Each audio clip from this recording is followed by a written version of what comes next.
Mga negosyante kag konsumidor ginkalipay ang igapatuman nga kapin 3 pesos per kilowatt hour nga one-time refund sang More Power. Ini ang gintutukan ni Zen Kilantang. Epektibo November 18 tubtob December 14, 2023 nga billing cycle ipatuman sang More Power and Electric Corporation ang 2 pesos kag 76 centimos per kilowatt hour nga buhin sa sukot sang kuryente. Ini ang ginatawag nga one-time refund sang pass-through charges santo sa ERC Resolution number 14 series of 2022 ukon a resolution adopting the revised rules governing the automatic cost adjustment and true-up mechanisms and corresponding confirmation process for distribution utilities. Suno sa More Power, may ginasunod nga formula sa pag-compute sang electric rates base sa previous power bills. Bangod pa dayon ng pagnubo sang electric rates, ang ginsukot nga presyo sa previous electric bill ang kinahanglan nga ibalik sa mga konsumidor.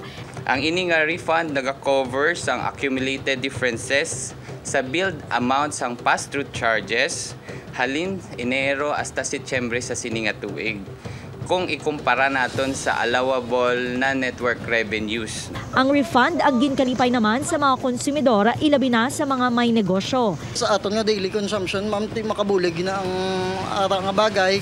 Even 1 month man lang siya, pero ti at least maka-help na sa aton ang mga extra na nga inubayad para sa kuryente, kundi ano pa to sa pagkaon. Mas dako siya ang effect, kaya at least makabulig wala sa amon. Ay syempre, barato na lang. Subong-daan mahal na sa tanan-tanan. So, yadi pa.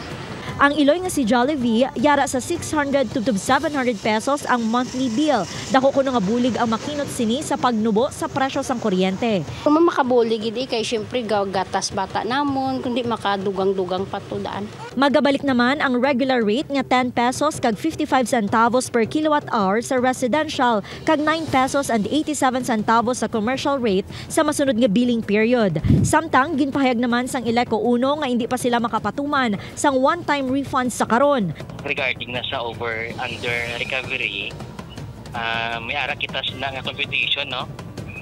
Nga ginabasihan. So as to sa parts ng Ileco 1, sa amon nga computation wala pa kita sang refund.